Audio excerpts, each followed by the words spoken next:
In this series of sound advice, I'm talking to a band called Making April.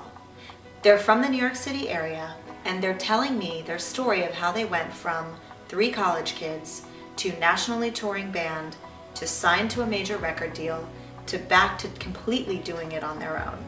Their journey is incredible, and this is the story of how they first set up their local shows in their hometown.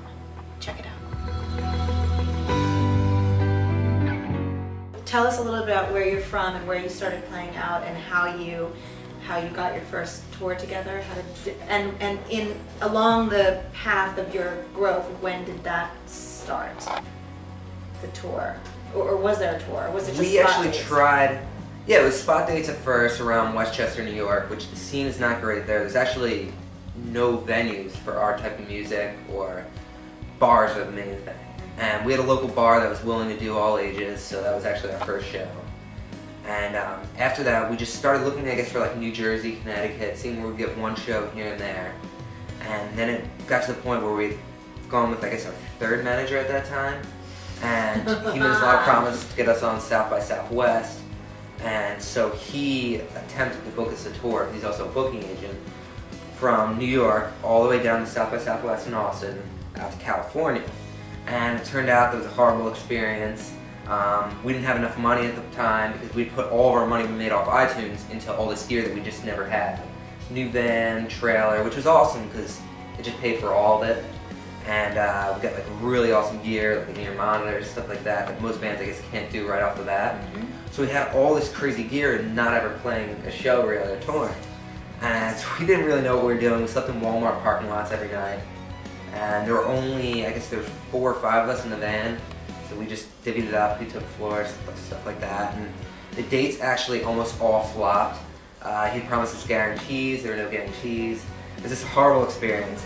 But at the same time, it just, I guess, exposed us to the worst it could be. Mm-hmm. And so everything from then was just upward, like it only got better. Wow. And after doing the entire California run and driving all the way back, that's when we realized that this guy wasn't right for us, and now we can find someone who knows what they're doing. Mm-hmm. And we actually got lucky because about 2 weeks later, this 18-year-old kid named Brian Buckley, who we turned out to be great friends with him now, and he's now our tour manager, was booking a tour for a band called Rookie of the Year. And Rookie of the Year actually took us out on, I guess, our first legitimate 2-week tour. We played every night, had guarantees, and it was awesome. There were people.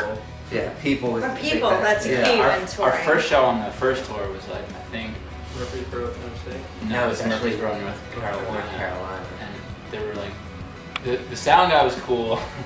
It was a pretty nice room, and there were like 2 kids. And one of the kids was the opener.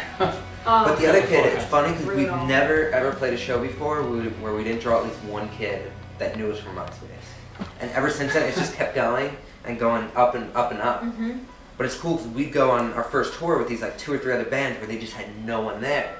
Yet they had like things going on their MySpace, but they just didn't keep in touch with anyone, nothing going on. And so we'd say the show had like 10 kids there, they were all there to see us. And it was all from the personal All contacts that from you MySpace, had on yeah. MySpace. I want to go back a little bit to your MySpace technique.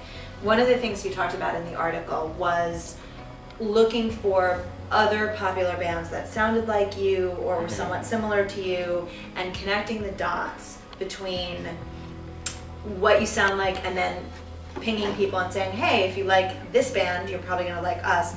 And that's something we teach at Cyber PR, which is everybody needs a context. You can't just introduce a new genre of music. You probably haven't invented one, as much as many bands like to believe that. Mm-hmm. So what was your sound-alike technique, and who did you say you sounded like, and how did that help you parlay that into making fans? I think one of our techniques for adding friends was to add the commenters of a band, because they were the most Active. active people with wanting to hear and wanting to respond to what your music was like. They would be the most maybe I don't know, they would actually take your request seriously and maybe check you out. Because they were already engaged. Exactly. That makes sense. Like, I mean, taking just a band like List of Friends, you might get a bunch of just like weird companies or people that would were be a waste added of time. another time. They wouldn't really care to. Or even best is like the blog commenters, because you know they're reading their blog every time, so you think maybe they'll read your blog eventually. one of the major keys for social networking that we also teach is comment. If you're not commenting, you're not engaged in a conversation, and that's not going to help build anything. Okay, so which bands did you focus on? Did you have a hit list? Basically our influences. I mean, Dashboard, Jack's Mannequin, something corporate. And then also, like, between that, then also people that were doing well on MySpace at the time, which Secondhand Serenade was #1 for, I guess, an entire year. So we hit a lot of his people. There was something cool about finding really small bands with a tiny list of friends that they're, like, the band had formed their first foundation of fans, and that maybe we never could capitalize off. Yeah, because they were never bands that didn't friend add, and these are legitimate people that found them and liked them. Interesting. And so I guess like people that friend add off of us now is they're gonna get a lot of people that just added us because we were on someone else's list, when really these might not be like definite fans. So it's almost cool to look for these like small bands that have just legitimate fans, maybe 2,000 of them, and go to them first. You know those are people looking for new music. The lesson here that Making April teaches us is when you're using social networks like Facebook and MySpace, it's very important to get personal. They identified the people that were heavily commenting. They zeroed in on them, they made friends with them, and those people became the core fans for Making April.